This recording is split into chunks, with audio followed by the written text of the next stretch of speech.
and just start replaying these chops. Hit play on the MPC with the drums that you have already and have some fun.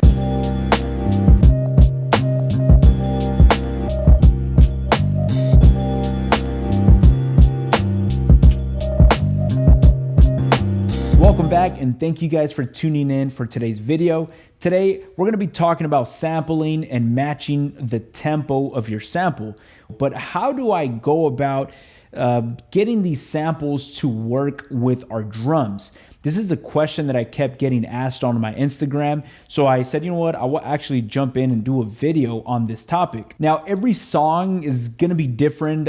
This might work for some of you guys. It might not work for some of you guys. One way, which is my favorite way, is sampling into the MPC. Let's say I already have some drums, kind of like in this case, and I want to match my chops or my sample to my tempo that I already have on the MPC, which I might just break apart the sample, chop it up into pieces, pitch it up, pitch it down. That's my favorite way of going about it. Now, it might sound a little confusing right now, but let's jump into my first method. And right now I'm in the MPC one. I have a session. I laid out some drums like I've mentioned before. I like starting off with drums, leaving a basic drum loop. I got my drums right here. As you guys can see, I got a 2-bar drum loop.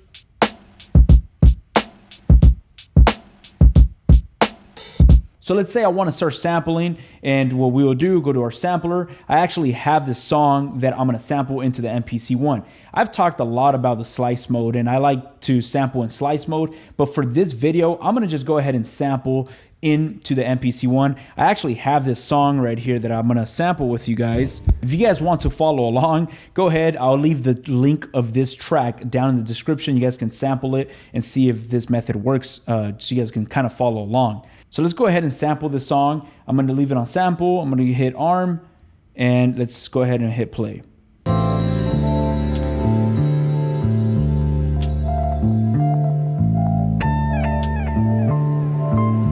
All right, right there. Let's name this sample. Let's just name it chops. Right there, hit do it. And right now I'm gonna jump into edit, and we're gonna edit this and just get a loop going. What I like to do is I like to get a perfect loop, or as close as I can to a perfect loop. So what we're gonna do is let's go ahead and set our start point. I know I recorded a lot. I don't want any of this in the beginning. I just want the last bar that I got, which I think is back here. Let's go ahead and give this a listen.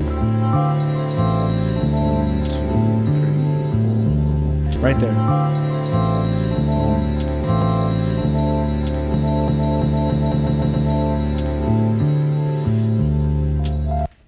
I'm going to zoom in a little bit right there. As you guys saw, I hit zero snap, so it just snaps on the 0 line. So I don't really get those clicks and pops that I don't want.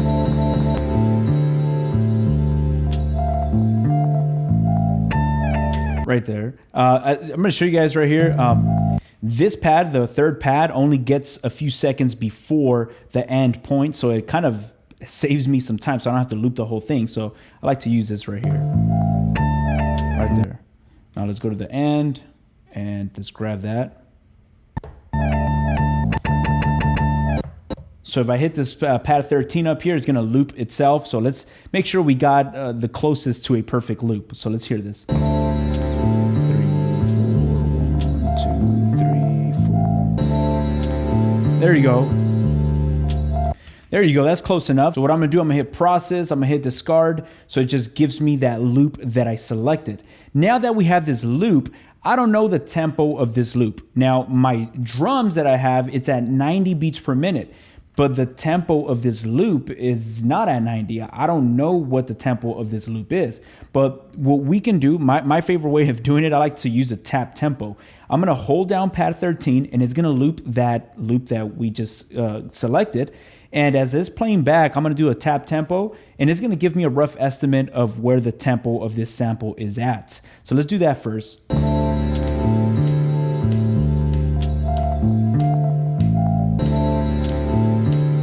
All right, so I tapped that out, and it's at 95 beats per minute.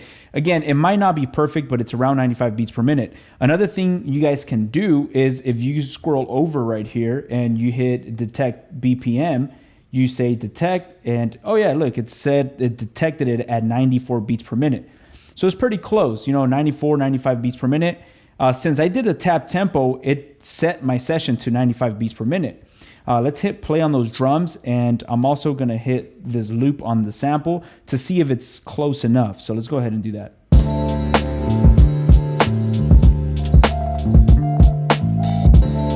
That's pretty close. It's not perfect in tempo, but it's very close. We can start with this. So as you guys saw, I selected a loop, a one measure loop or a 1 bar loop. Then I go ahead and hit pad 13 so it loops around and I do a tap tempo. That's one way of doing it. The other way, if you guys don't want to do the tap tempo, just go right here to detect BPM. But when you guys do this detect BPM, make sure it's after you've already selected your perfect loop. So once we do that, I'm on trim right now. As you guys can see, this is on trim. But I personally, everybody's different, but you guys can go ahead and grab that loop and just use it in your beat. I don't really like going about that direction because it's pretty boring for me. I like chopping up this loop. I want to slice this loop up so I can rearrange it, replay it, manipulate it, and make it my own. So once I have that loop, I'm going to go to, instead of trim, I'm going to go to chop. Now on chop, you guys can go ahead and do the chops manually, or since we selected a perfect 1 bar loop, we can also hit BPM. And on BPM, it's gonna slice this up into, the time division is 16th slices. I don't wanna do 16th slices because it's gonna be too short of slices. I wanna do this on 8 slices. So now,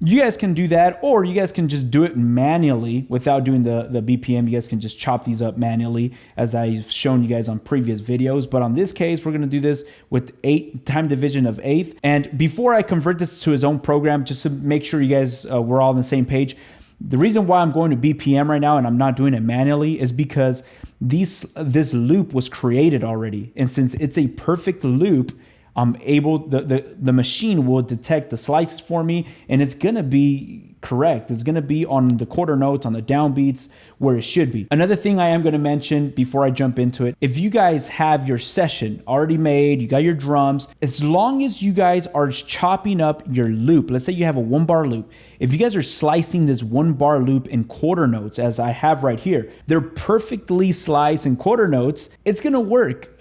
No matter what you do with your drums and it's just gonna work. You'll see how it's gonna come together right now. I'm gonna go ahead and hit shift, convert, hit do it, and now I have those chops right here, which is at 95 beats per minute. But guess what? We jumped up to 95 beats per minute. What if we're like, you know what? I don't want to go up to 95 beats per minute. I want to stay at 90 beats per minute. Or you know what? Let's just say we don't want to be at 90. We want to be at 85 beats per minute, which is way off. Tempo is not going to really match. What I like to do is go to program edit, and on program edit, I like to pitch my samples down. Either you pitch them up or pitch them down, but what I'll do is I'll pitch this, let's just say, I don't know, 2 semitones down.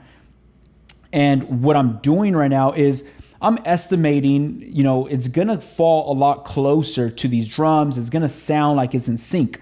Again, one thing I am gonna mention is as long as we sliced up this bar or this loop that we sampled in quarter notes, we could reorganize this and replay this, resequence this into our own way, which that's where sampling becomes very fun for me. I don't really like sampling loops and just leave them as is. It could be a little boring. Now that we pitch it down, let's see what we can come up with.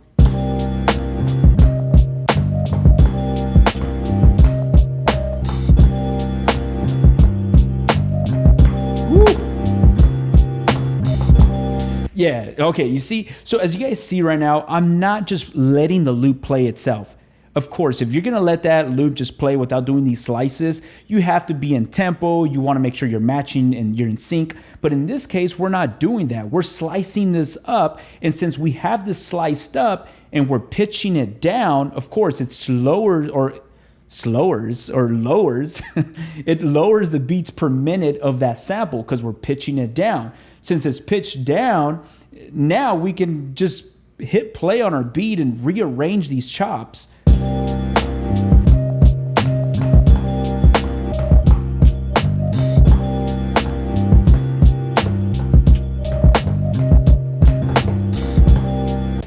So right there, I advise you guys, if you guys don't do this already, I'm sure a lot of you guys do, but when you sample and you're getting into sampling, try to find a 1-bar loop, a song that's like, man, this sounds very inspirational. Get that 1-bar loop, sample it into your MPC, chop it up, slice it up into quarter notes the way I showed you guys right now, pitch it down if it doesn't match your tempo, and just start replaying these chops. Hit play on the MPC with the drums that you have already and have some fun. I'm gonna go ahead and lay this down real quick.